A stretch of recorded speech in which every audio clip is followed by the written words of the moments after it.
Hello everyone. In the last lecture of Haryana GK, we saw the formation of Delhi Sultanate. Today we'll start with the Mughal Empire. The last dynasty of Delhi Sultanate was the Lodhi dynasty, and the last ruler of that dynasty was Ibrahim Lodhi. We saw that in First Battle of Panipat, Babur defeated Ibrahim Lodhi and formed the Mughal Empire. So we'll start with that. Babur belonged to the Fargana Valley of Central Asia. He was the descendant of Timur and Genghis Khan. He invaded Haryana in 1526 AD and confronted with the army of Shikdar Hamid Khan Kaskeli of Hisar Firoza. During the invasion of Babur, Jalal Khan was the ruler of Tauro Pargana in the Nu district. The First Battle of Panipat. The First Battle of Panipat was fought between the last ruler of Lodhi dynasty, Ibrahim Lodhi, and the ruler of Kabul, that is Babur, on 21st April 1526. Babur defeated Lodhi's army with the organizational and skilled dissemble in the historic Battle of Panipat. After this battle, Mughals not only established their rule over Haryana, but also in the whole country. To rule over the newly conquered territory, Babur divided this region into 4 governments or districts, that is the Delhi government, the Mewat government, Hisar government, and the Sirhind government. In 1527 AD, Babur fought a battle against Rana Sanga of Mewar in the Battle of Khanwa. A second battle was fought between them at Chanderi in 1528. Babur also fought other battles like Battle of Malwa in 1528 and Battle of Ghagra in 1529. Many revolts took place during the last days of Babur's rule, and most terrible revolt took place in 1530 in Kaithal. In all these battles, Babur was victorious. After the death of Babur, his son Humayun ascended the throne in 1530 AD. He gave the Mewat government to his brother Hindal Mirza and Hisar and Sirhind governments to Kamran Mirza and kept with him the Delhi government. The Second Battle of Panipat. After the death of Humayun, Akbar became the emperor of Mughal Empire in 1556 AD. Hemchandra, who was the military chief of the Afghan king Adil Shah Suri of the Suri dynasty, as we have studied in the history of India, that Humayun fought a battle with the Afghan warriors and lost the kingdom or Delhi Empire to the Sur dynasty. Shesha Suri was the ruler at that time, and Adil Shah Suri is one of his descendants, of whom Hemu was a military chief. So, taking advantage of Humayun's death, Hemu marched to Agra and Delhi in October 1556 and occupied it without much difficulty and became the ruler under the title of Raja Vikramaditya. On 5th November 1556, the Second Battle of Panipat took place, in which Hemu was defeated by Mughal army. Hemu was the last Hindu ruler to ascend the throne of Delhi. Akbar divided his territory into 15 subas to govern the state in a well-organized manner. At that period, there were 70 parganas and 5 governments, that is Sarkar-e Delhi, Sarkar-e Rewari, Sarkar-e Hisar Firoza, Sarkar-e Mewati, Sarkar-e Hind.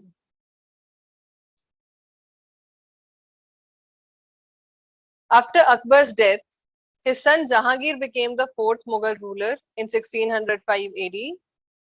After Jahangir, Shah Jahan became the 5th Mughal ruler in 1628. He was considered an art lover and a builder. Dara Shikoh, son of Shah Jahan, was a disciple of Sheikh Chili, who remained in contact with him in Thanesar. Dara Shikoh made a tomb after the death of Sheikh Chili, which is also known as Taj of Haryana. So we should keep this in mind that Sheikh Chili, who was the guru of Dara Shikoh, His tomb was made in Haryana, in Thanesar by Dara Shikoh, and is the Taj of Haryana. After Shah Jahan, Aurangzeb became the sixth Mughal ruler in 1658. During his reign, many revolts took place, like Satnami revolt in Narnaul and Jat revolt in Sond and Cincinnati. We did study about the Mughal Empire only in the context of Haryana here. So we need to study about other fights, other wars that um, uh, the Mughal Empire rulers took place, and also their achievements and their love for the art and culture, the other architectural developments that happened during that time. We need to study about that. We'll study that in the History of India lectures. Next is the revolt of Banda Singh Bahadur. After Guru Gobind Singh, Banda Singh Bahadur led the Sikh campaign against Mughals. He made Shrikhand near Sonipat his headquarters. He captured Sonipat, Kaithal, Thanesar, Sarhand, Shahbad and Kunjpura in a battle with Mughals. So he captured these areas. But Mughal Emperor Bahadur Shah I defeated him in 3 wars between Karnal and Narwadi in 1710 AD. So after Aurangzeb came the next ruler Bahadur Shah I, and he defeated Banda Singh Bahadur. Ahir rulers of Rewari region. Ahir rule was established by Nandaram, an Ahir of Gadi Bolni village in Rewari during the period of Aurangzeb. After him, Bal Kishan became the ruler of Ahirs. Influenced by his bravery, Mughal Emperor Muhammad Shah Rangila gave him title of Shamsher Bahadur. Other important rulers of Ahir rule were Gujarmal, Bhavani Singh and others. Next is the invasion of Nader Shah. On 24th February 1739, a battle between the forces of Nader Shah, an Iranian adventurer, and Muhammad Shah Rangila, the Mughal emperor, took place at Karnal, in which Mughals suffered a decisive defeat. Nader Shah became the ruler of Persia by deposing the king in 1732. The violation by Muhammad Shah Rangila and the ill treatment of his representatives by the Delhi government, Delhi court, served as the cause for his invasion. Nader Shah marched to Delhi and massacred its inhabitants on 11th March. Nader Shah left Delhi on 5th May with plundering, including the famous peacock throne of Shah Jahan, which was known as Takht-e-Tauz, and it was studded with Kohinoor diamond. So both the peacock throne and the Kohinoor was taken away by Nader Shah in this battle. Origin of Marathas.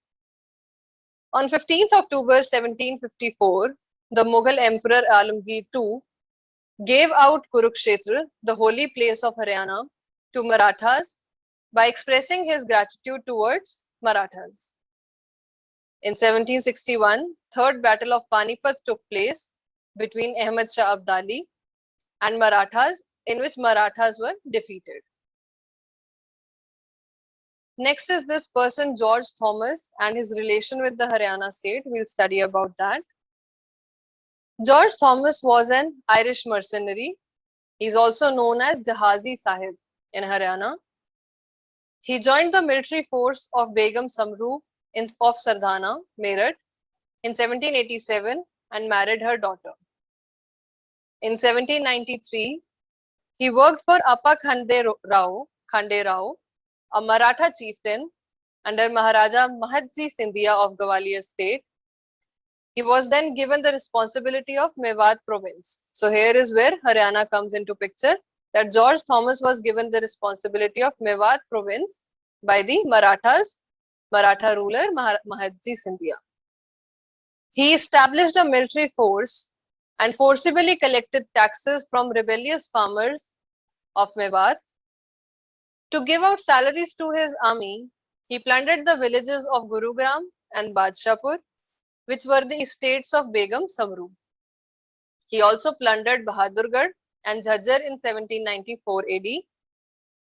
With the aim to establish his independent rule in the whole of Haryana, Thomas changed his capital from Jhajjar to Jhansi. In March 1799, the Battle of Narnond took place between Sikhs and George Thomas near Narnond village. This battle was ended with a treaty. George Thomas was finally defeated and captured by Scindia's army, and he died on 22nd August 1802. So we should know that there existed a person, George Thomas, who was related to our state and who tried to capture whole of Haryana, where he was given a region of Mewat to be to collect taxes and to govern over it by Maratha ruler Mahadji Scindia. So because of his decisive nature that he took decision of taking over Haryana, he was then defeated by the Scindia army because of this act. Next is history of land settlement and land taxes in Haryana. In the medieval age we are talking, Raja Todermal, the finance minister of Akbar, was the first to introduce a new system of revenue collection and agriculture tax in Haryana, which is known as Dehshala system. Agricultural land based on rainfall was known as Barani, and agricultural land based on irrigation was known as Chahi, which was irrigated by wells. 1/6 part of the produce, we should know about these terms, Barani and Chahi, that these are related to the taxes for the region where rainfall was fed, rainfall fed regions and the irrigation fed regions. 1/6 part of produce was taken as a land tax from the farmers who were under the British rule, and 1/4 part of produce was taken as land tax by the Nawabs and feudalists, Jagirdars, from the farmers who were under princely states. During the periods of droughts and famines, the land tax was put off in the areas under British rule. Sometimes a part of the complete land tax was refused. Haryana was the first state of India where no land tax was levied on the produce of Barani field, that is the agriculture field fed by rainfall. The land tax was collected every 6 months from farmers in canal irrigated areas. So this was the concept of land settlement and land tax in Haryana in the medieval period. Okay, so that is all for the medieval period in Haryana. We'll start with the modern history and the independence time in the next lecture. Thank you.